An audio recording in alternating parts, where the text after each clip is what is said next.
We have Jelka in here. She's a professor of social work. Jelka, you've written articles about refugees and borders. Can you tell us what's going on in Croatian-Slovenian border? Yes, I come from Slovenia, which has border with Croatia, and in both countries, a lot of systematic pushbacks are going on. It means that police and states are actually it's actually destroying the institution of asylum, because pushback means that people are pushed back from where they come from, in that case from Slovenia to Croatia and from Croatia to Bosnia. And not only that, but systematic violence.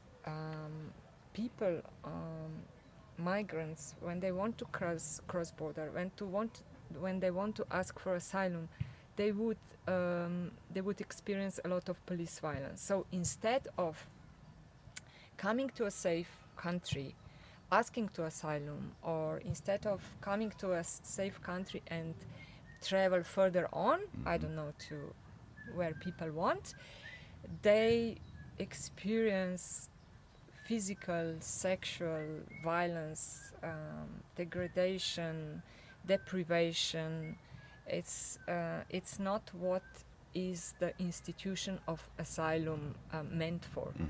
Because the institution of asylum, the international protection, is a international law that has been introduced after the Second World War. So the situation of people being without possibility to belong somewhere and to find a new home would never be a case again. But instead of coming to a safe country, finding a home, building a community, they would experience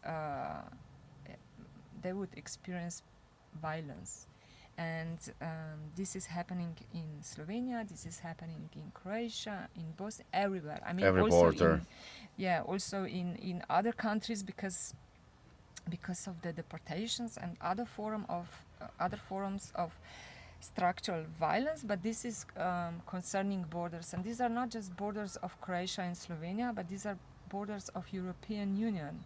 So European Union is interested in Croatia, Slovenia, Bosnia to do this guarding job. So And they are supporting, I think. they are supporting, and actually saying this we can conclude that institution of asylum is actually destroyed in the European Union, because how can you apply for asylum in a safe country if you cannot enter this country?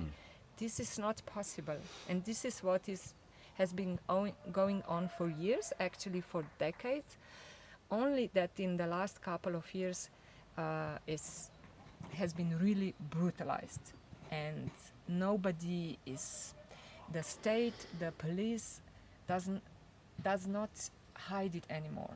So this is maybe a huge difference, that before police and the state would want to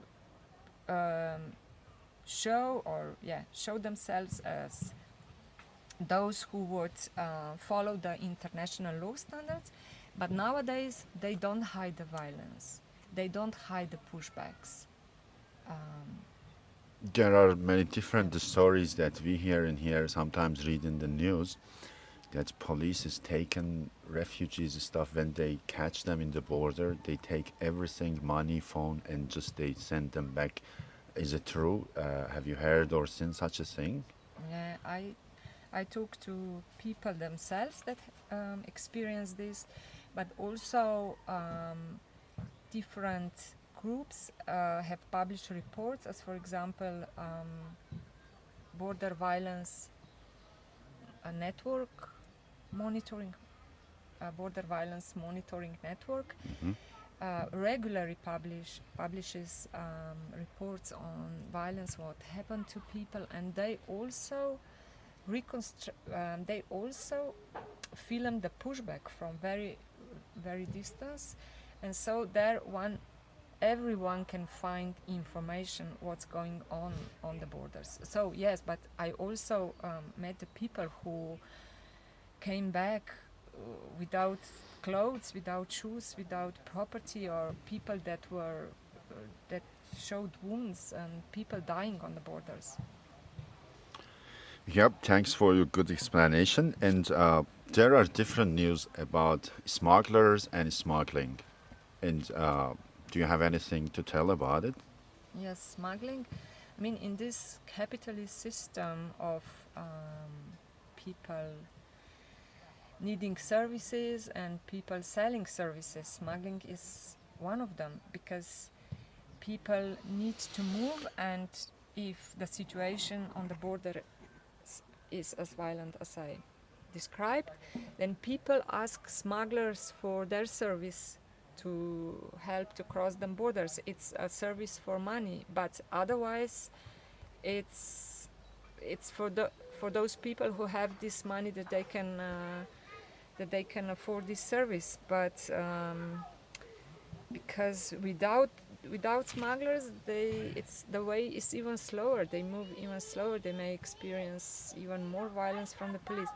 But smuggling is, I mean, it's very wide term. So the it's basically is a police term. So police use it, and it's heavily criminalized, of course. And the police is trying to catch smugglers, discover, punish smugglers, and so on.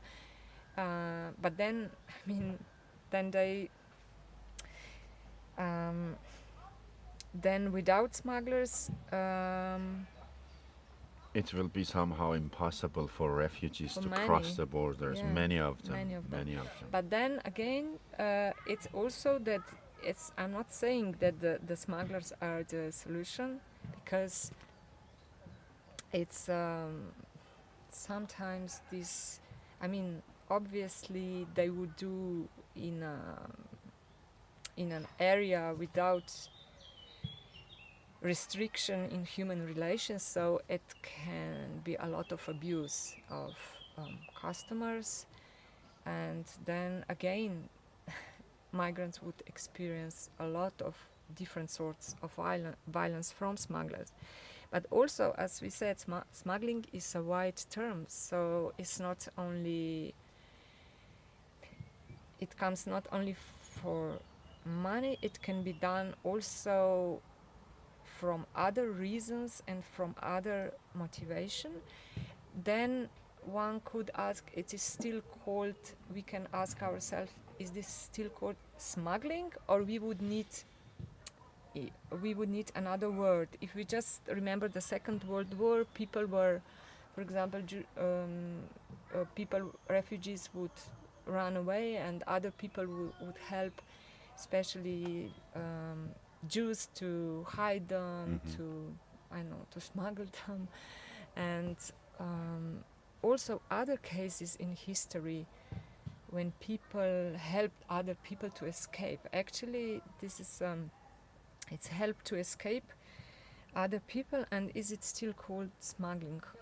It depends. I mean, it's a discussion, but the thing I wanted to say that all this securitization and all this violence on the borders, it affects also people that would want to help other people, and also affects locals who live there.